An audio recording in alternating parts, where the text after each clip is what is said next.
Hey everybody, this is Jessica with Be You. So let's talk about hypnotherapy. Some people think that hypnosis is like what you see in Las Vegas with stage shows and entertainment shows, and that's exactly what those are, for pure show and entertainment. It's nothing like hypnotherapy in an actual session. It's actually the opposite. The person that comes in for a session is somebody who is going to be very focused on their goal. They're very aware. They're able to get up, walk away, open their eyes, do whatever it is that they want. They are the ones actually in control. So that's number one. I think with movies, they're fascinating because movies know that if they play on your fear or whatever your preconceived notions are, they can get you to believe what hypnosis is or what it isn't, and they do a very good job of it. I actually enjoy it. I have fun because I know it's entertainment and I know what's true and not true.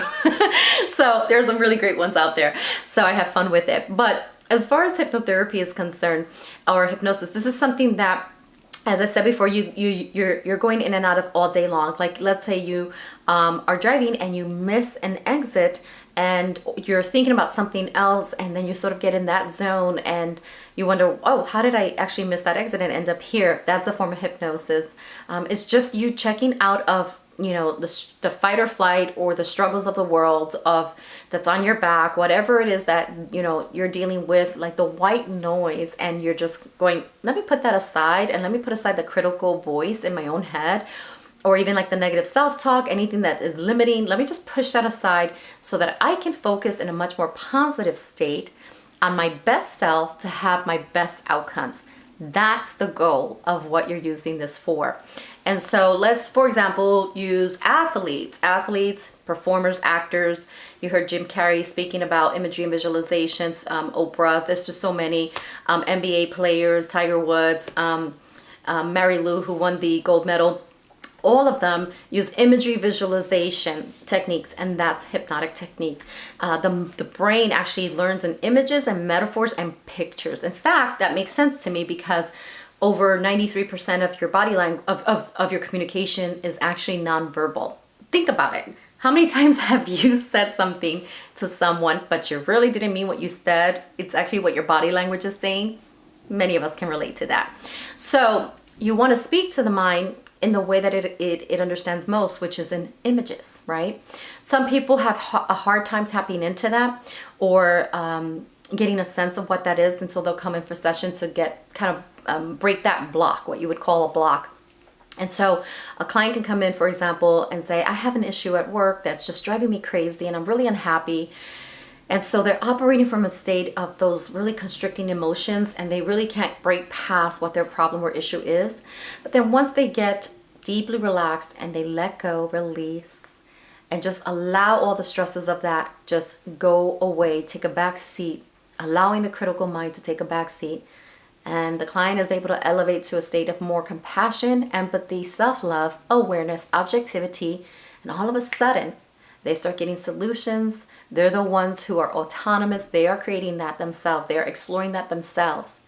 But as I said, without all this baggage over here, in order to hone in and get to the steps that they need to discover what I need to do next, or what is the essential thing I've been missing in my approach that maybe I need to do in order to make this happen for me. Back to athletes. So they are mentally rehearsing it over and over again in their mind, their plays, right?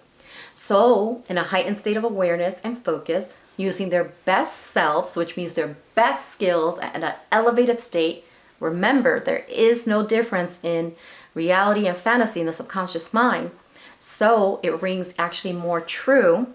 In fact, the brain synapses are stronger when you're doing this kind of work, like meditation, or when you're in yoga and you're deeply connected. That is all hypnotic technique, guys.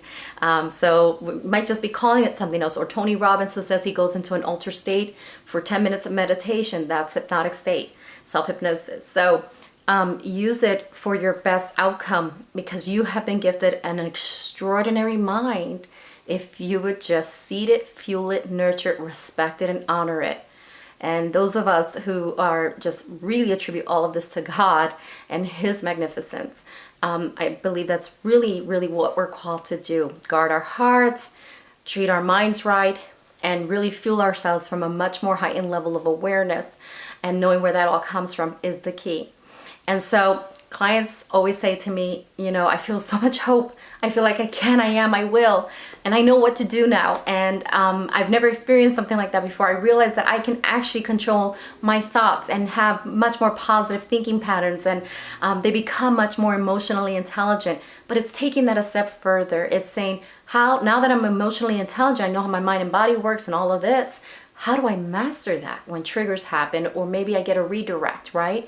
So then it becomes about emotional intelligence to mastering your emotions for your best interactions with others, with yourself, and in situations and in goals that you'd like to achieve. My actors out there, my fellow actors out there, you guys have an amazing tool that you quite often tap into, imagination and visualization.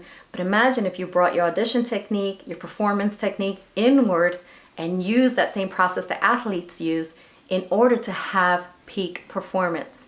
So I hope that helps explain a little bit more. And if it does spur, like maybe it ignites some more questions, or we can fuel some dialogue, please reach out to me. I'd love to hear from you at beyoubloom@gmail.com, BEYOUBLOOM, beyoubloom@gmail.com. Thank you guys so much.